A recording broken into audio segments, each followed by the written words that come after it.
है क्या, देखते हैं ये पैकेज।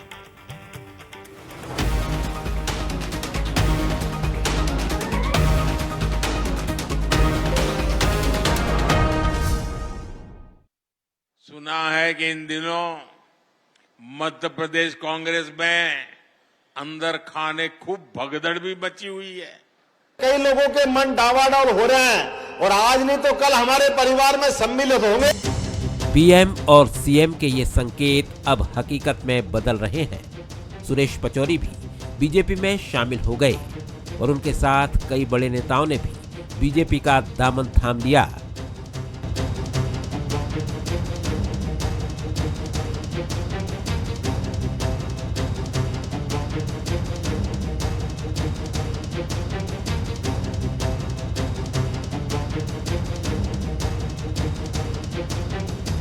बीजेपी में शामिल हुए इन तमाम नेताओं में नेतृत्व की वो क्षमता है जो अपने साथ कार्यकर्ताओं के बड़े वर्ग को जोड़ते हैं। जाहिर है बीजेपी ने कांग्रेस को ये झटका देकर अपना इरादा एक बार फिर जता दिया है कि वो कांग्रेस को नेतृत्व विहीन कर देना चाहती है। कांग्रेस की राजनीति में राजनीति के संत के तौर पर जिनको पहचान नहीं है, आदरणीय सुरेश पचौरी जी आज भारतीय जनता पार्टी की सदस्यता ग्रहण कर रहे हैं। ये हम सबके लिए गर्व की बात है। लगातार गिरते नेताओं के विकेटों के बीच यदि मध्य प्रदेश कांग्रेस पर नजर डाली जाए तो दिग्विजय सिंह ही एकमात्र वो चेहरा बचते हैं जो बीजेपी के खिलाफ लगातार मोर्चा खोले हुए हैं, वरना तो कमलनाथ सहित तमाम बड़े नेताओं को लेकर सियासी फिजाओं में खबरें तैरती ही रही हैं। कांग्रेस के लगातार टूटने की वजह सुरेश पचौरी और बाकी नेताओं ने भी वही बताई जो आजकल कांग्रेस छोड़ने वाला हर नेता बता रहा है। मैं सार्वजनिक रूप से कह रहा हूँ, अभी भी मैं बगैर शर्त के यहाँ आया। एक चाहत हमारे यशस्वी, तेजस्वी, ओजस्वी और तपस्वी प्रधानमंत्री ने पूरी कर दी कि अयोध्या में भगवान श्री राम जी का मंदिर बनने जा रहा है। हमें गर्व है इस बात। परंतु कांग्रेस पार्टी में कभी मुझे ऐसा अगर ये वो सेवा करना चाहिए। आपने देखा होगा सबसे बड़ा उदाहरण जब राम मंदिर बन रहा था उसके अंदर आदरणीय कांग्रेस पार्टी ने जो छुड़ाया था उससे आहत होकर हम लोगों ने वापस आ गया। हमारे जो पार्टी जिस पार्टी जो देश की सेवा कर रही है, समाज की सेवा कर रही है, हिंदू धर्म की सेवा कर रही है, उस पार्टी में आना चाहिए। मैं अपने परिवार में वापस आ गया। तो वहीं कांग्रेस इसे बीजेपी की घटिया राजनीति करार दे रही है। सुरेश पचौरी जी ने जितने पद लिए एक पार्टी में जो मिल सकता है सर्वश्रेष्ठ मिला, सर्वश्रेष्ठ। 4 बार लगातार राज्यसभा, 10 साल केंद्रीय मंत्री, पीसीसी का एक चुनाव उनके नेतृत्व में और भी कई कमेटियों में नहीं बताया उनके इस्तीफे में। तो मैं मानता हूं ऐसे में वो गए, फिर भी गए। इन्होंने सोच समझ के निर्णय लिया। तो ईश्वर करे वो भीड़ का हिस्सा न हो वहां जाए। कांग्रेस में मंत्री और प्रदेश अध्यक्ष रह चुके सुरेश पचौरी ने कांग्रेस छोड़ी है तो संजय शुक्ला, विशाल पटेल और सतपाल पलिया जैसे युवा चेहरों ने भी छोड़ी है। यानी बीजेपी कांग्रेस के भूत, भविष्य और वर्तमान तीनों पर एक साथ मार कर रही है। नमस्कार, मैं हूं शरद द्विवेदी और आज का मुद्दा में आपका बहुत बहुत स्वागत है। और आज का मुद्दा ये है कि कांग्रेस में क्या बचेगा। 50 साल तक कांग्रेस में रहने के बाद अगर पूर्व केंद्रीय मंत्री, पूर्व पीसीसी चीफ सुरेश पचौरी ये निर्णय लेते हैं तो ये सवाल उठना बहुत लाजिमी है कि आखिर कांग्रेस में क्या बचेगा। और सवाल ये भी है कि कांग्रेस लोग छोड़ क्यों रहे हैं, और छोड़ रहे हैं तो उनको रोकने का कोई मैकेनिज्म है कि नहीं है, और क्या ये बीजेपी की उस मजबूत रणनीति का हिस्सा है कि कांग्रेस को नेतृत्व विहीन कर दो, मध्य प्रदेश में भी और देश में भी। और सारे बड़े नेता जब वहाँ से हट जाएंगे तो उनके सैकड़ों, हजारों, लाखों जो समर्थक हैं उनके पास भी क्या विकल्प बचेगा। वो दिशाहीनता की स्थिति में होंगे और उसका पूरा फायदा भारतीय जनता पार्टी को। पहले बंसल न्यूज़ के सवाल नंबर 1, सुरेश पचौरी का बीजेपी में शामिल होना कांग्रेस का मनोबल तोड़ेगा? पहला सवाल। सवाल नंबर 2, बीजेपी कांग्रेस को नेतृत्व विहीन कर देना चाहती है? बिल्कुल, लगता तो ऐसा ही है। सवाल नंबर 3, कांग्रेस में संवाद का सिस्टम, संवाद का तंत्र क्या पूरी तरह तहस नहस हो चुका है? अगर नेता क्षुब्ध हैं, नाराज़ हैं, या क्योंकि ये चर्चा फिजाओं में थी कि वो बदल सकते हैं पार्टी, तो क्या उनसे बात करने का कोई मैकेनिज्म नहीं था?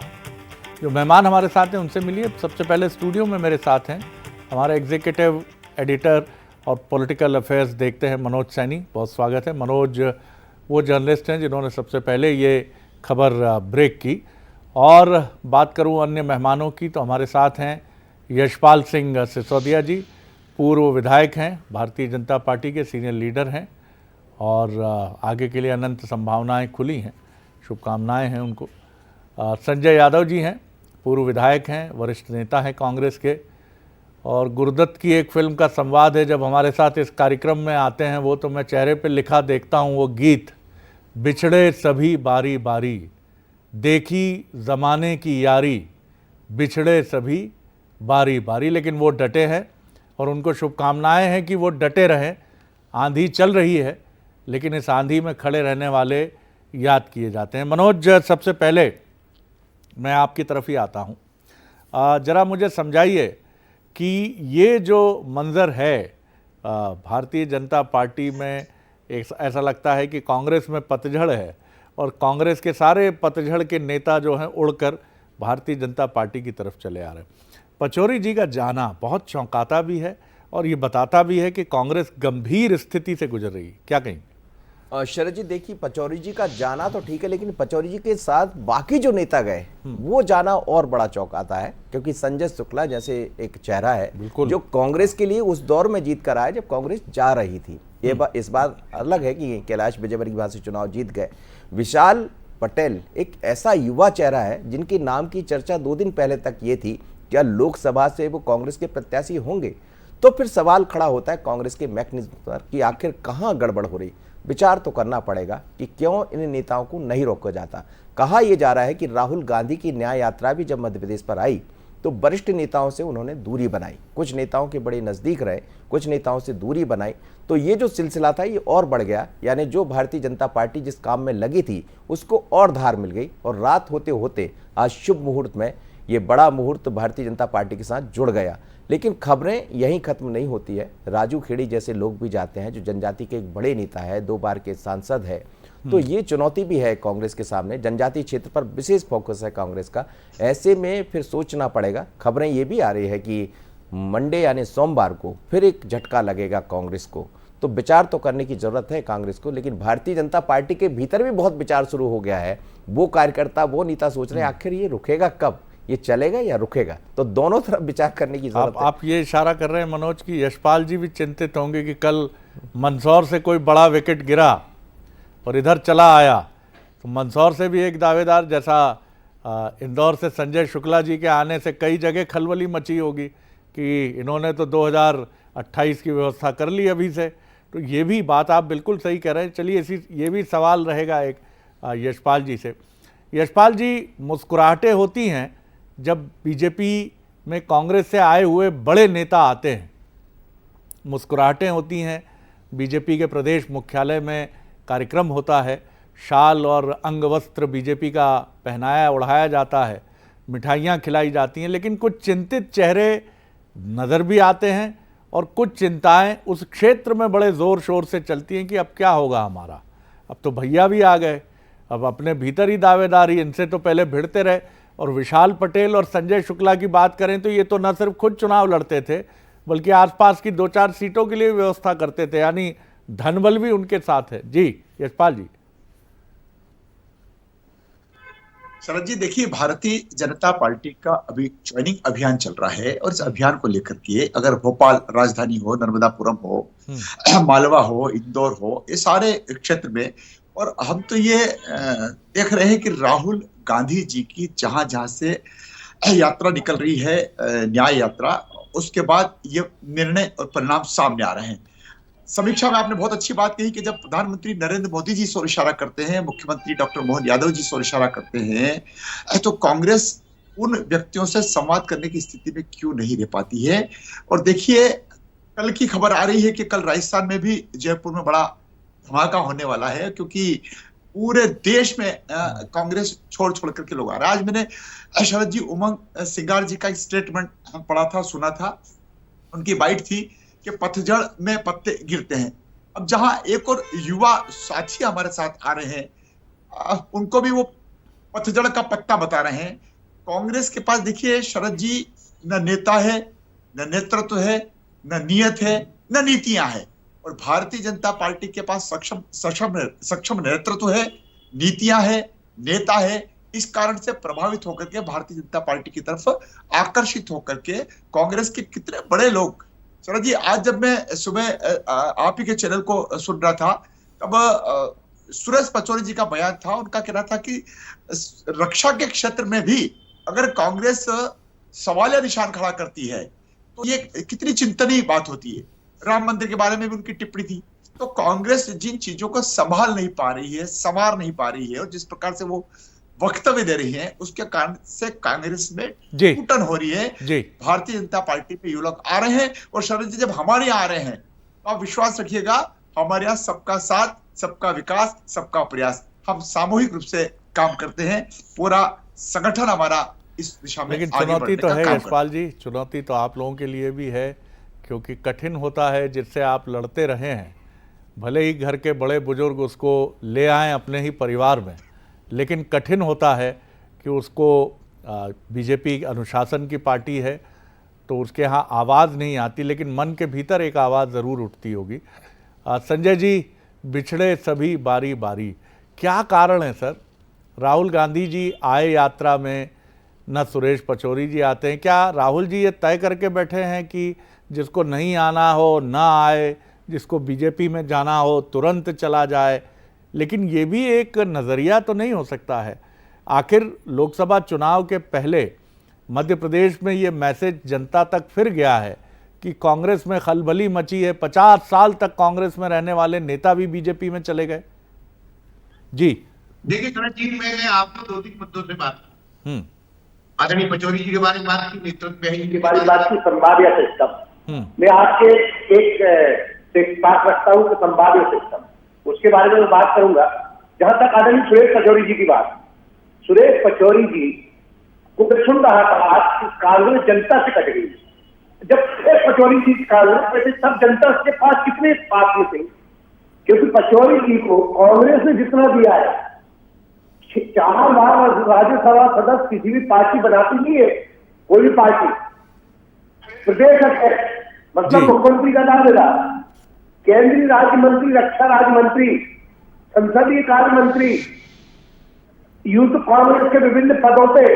जब कांग्रेस का इस देश में भारतीय जनता पार्टी की इतनी अच्छी स्थिति नहीं थी कांग्रेस की थी, और वो भाजपा की कभी आई नहीं। उस दौर में पचौरी जी जनता के नेता कभी नहीं थे। पचौरी जी नेताओं के नेता थे, न ही कार्यकर्ताओं के नेता थे। वो तो अपने लोग बनाते थे और अपने लोग ले जाते थे। ये बात जरूर मैं मानता हूँ कि पचौरी जी के जाने से कोई फर्क नहीं पड़ता। जैसे अभी बोल रहे थे, उमंग सिंह जी ने कहा है कि पतझड़ आते हैं। हाँ, स्वाभाविक रूप से दहलिया कमजोर एरियाओं को कोई टूट जाती है। संजय शुक्ला और विशाल पटेल ये तो युवा नेता है सर, नई ऊर्जा के साथ आते हैं। उमंग सिंह जी ने ठीक कहा, लेकिन हमारे 2 लोगों की मुझे चिंता इस बात की है कि वो मेरे व्यक्तिगत मित्र विशाल पटेल और संजय शुक्ला, ये दमदार लोग। अगर इस तरह के लोग जा रहे थे तो हमारे नेतृत्व की कहीं ना कहीं कमी है कि इनसे बैठ के प्रयास करना चाहिए था। इसमें हमारी चूक हुई है, हमारे नेतृत्व की चूक हुई है। मैं इसे स्वीकार करता हूँ कि विशाल पटेल, संजय शुक्ला बहुत बढ़िया लीडर है, अच्छे लोग हैं, मेरे मित्र भी है, व्यक्तिगत मित्र भी है। ऐसे लोगों को जाना पार्टी को नुकसान तो होगा। आपने बड़ी शुक्ला जी को, विशाल पटेल जी बड़ी पार्टी को कल भरनी पड़ेगा। पार्टी को तो वैसे ही कुछ नहीं कर रहे थे, ना कांग्रेस के लिए, ना जनता के लिए। वो खुद नहीं जीत पाए, कभी सरपंच नहीं बन पाए, तो वो क्या भारतीय जनता पार्टी को लाभ पहुंचा पाएंगे। जहां तक बात है भारतीय जनता पार्टी, हमारे शहर में या जिस भी प्रदेश में जाता हूँ, प्रदेश के किसी जिले में जाता हूँ, मैं भी अभी राहुल जी की यात्रा में गया था, तो आज भारतीय जनता पार्टी का कार्यकर्ता बहुत चिंतित है। तो कह रहा कि भाजपा घबराई हुई है। अगर कोई कंपनी चला रहा हो, कंपनी में पूरे पार्टनर है, अच्छे पार्टनर है, तो उनको हटा के नए पार्टनर क्यों जोड़ रहे हैं? क्योंकि कहीं न कहीं आपके पार्टनरों में आपको कमी समझ में आ रही है।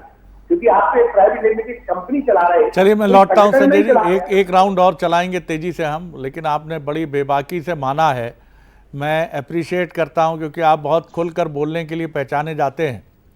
आपने खुलकर कहा है कि कहीं ना कहीं चूक हुई है और इस चूक को संभालने की ज़रूरत है। मनोज, बड़ा सवाल ये भी है कि आखिर इसका मैसेज क्या मनोवैज्ञानिक अधिक है सुरेश पचौरी जी के जाने का?